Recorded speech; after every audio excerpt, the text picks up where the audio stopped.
Salut à tous, c'est Wids, j'espère que vous allez bien. Toutes les années, en novembre, je vous sors une vidéo sur le salaire des catcheurs et 2022 n'échappera pas à la règle. Dans cette vidéo, je vais donc vous partager le montant de leur contrat et vous allez le voir, certains sont assez étonnants. Ce qu'il faut savoir, c'est que les catcheurs signent un contrat avec la WWE. Ça leur donne un salaire fixe chaque année, mais il faut ajouter à cela les ventes de produits dérivés et d'autres primes qu'ils peuvent toucher. Juste avant de commencer, je vous rappelle que vous pouvez vous abonner à la chaîne en activant la cloche des notifications et on est parti sans plus attendre. Numéro 10.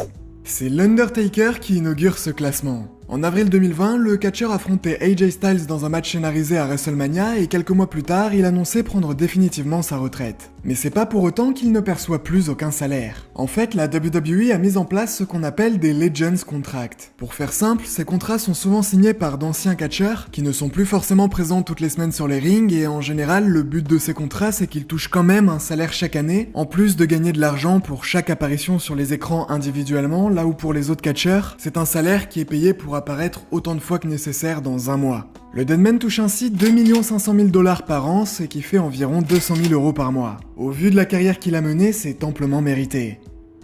Numéro 9.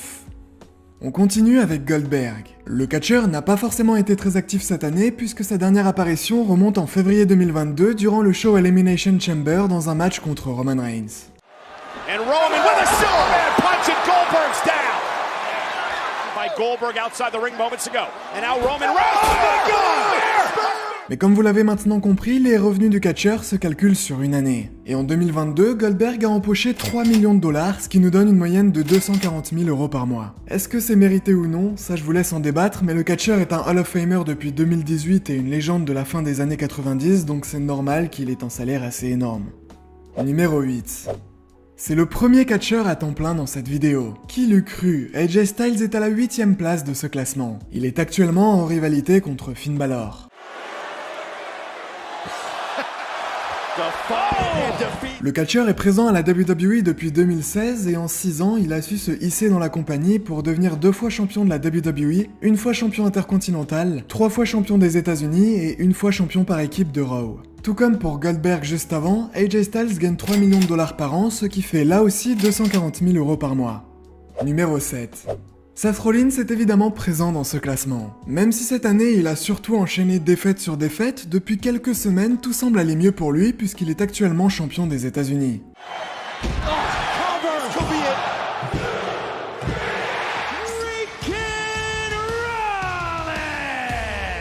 On pourrait notamment mentionner sa rivalité contre Cody Rhodes cette année, qui sera plutôt cool. Au niveau du salaire, il est ex-aequo avec Goldberg et AJ Styles puisqu'il touche 3 millions de $ par an, ce qui fait toujours 240 000 € par mois. Un salaire largement mérité pour l'une des plus grandes superstars modernes. Numéro 6. Il y a enfin une femme qui est présente dans le classement des catcheurs les mieux payés. C'est la première fois que ça arrive. On vient tout juste de voir le salaire de son mari Seth Rollins, donc vous l'aurez compris, c'est Becky Lynch qui arrive à la 7ème place de cette vidéo. Il s'agit par contre de la catcheuse la mieux payée. Ça aura été une grosse année pour Becky quand on y repense. Le Royal Rumble me paraît être à des années-lumière.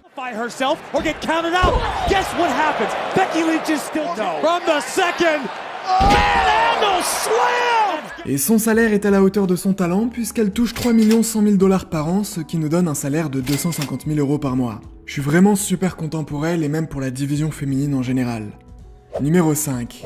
Là aussi je pense que ça va faire des heureux. En juillet 2021, la WWE avait annoncé une fin de contrat avec Bray Wyatt. Le catcheur sera alors absent plus d'1 an et il y a quelques semaines, durant Extreme Rules, on aura l'occasion d'avoir le teasing de son grand retour avec les fameux personnages de la Firefly Funhouse qui seront présents aux 4 coins de l'arène. Toute une scénographie avait été mise en place pour l'occasion.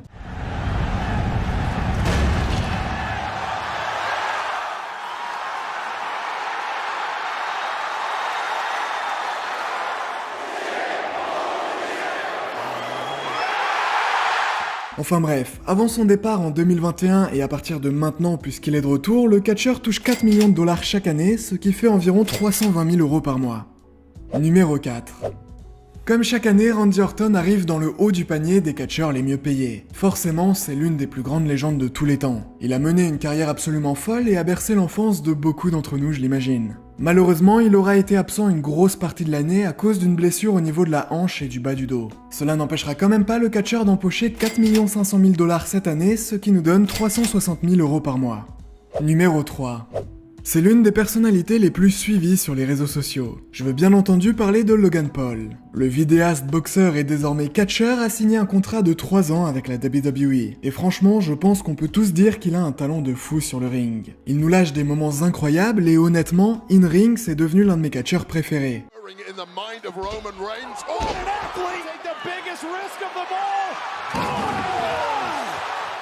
Wow! Beautiful slam. The damnedest thing I've ever seen. Fire splash. Après, est-ce qu'il mérite de gagner plus que Randy Orton? Ça, encore une fois, je vous laisse le juger. Dans tous les cas, Logan Paul a touché 5 millions de dollars en 2022, ce qui nous fait 400 000 € chaque mois. Numéro 2.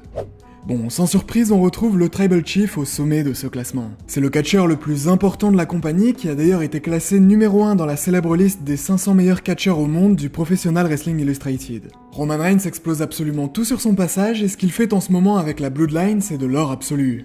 Acknowledge me.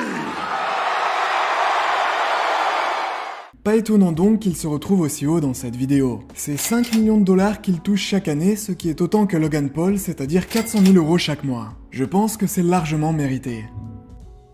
Juste avant de voir le numéro 1, je vous mets un petit bonus, John Cena. Cette année, on ne l'a vu qu'une seule fois sur les rings puisqu'il se concentre sur sa carrière d'acteur, mais John Cena reste quand même l'un des catcheurs les mieux payés. Il faut dire qu'il est probablement l'un des catcheurs les plus connus de tous les temps, donc forcément la WWE le chouchoute pas mal. C'est 6 500 000 $ qui rentrent dans sa poche chaque année. Ça nous fait 520 000 € chaque mois, un demi-million d'euros. C'est juste fou.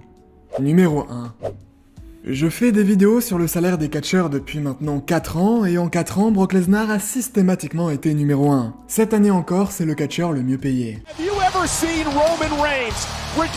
Il a eu de très grosses rivalités, et honnêtement, comparé à ce qu'on a eu l'habitude de voir dans cette série auparavant, il faut quand même avouer qu'en 2022, il a été plutôt actif.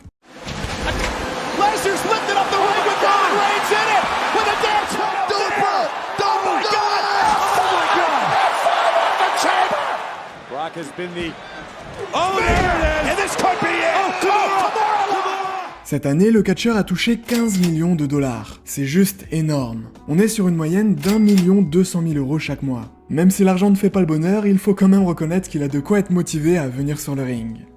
Voilà, on arrive à la fin de cette petite vidéo. Si elle vous a plu, comme d'habitude, n'hésitez pas à vous abonner à la chaîne en activant la cloche des notifications. On se revoit très vite pour de nouvelles aventures et d'ici là, portez-vous bien. C'était Weeds.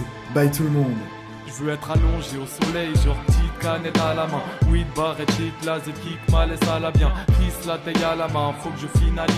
Au pays des merveilles, Narvalo je chinalise. Je veux que la foule aboie, c'est stystère, gros bouyaka bouyaka. Voilà le ré mystère, yo.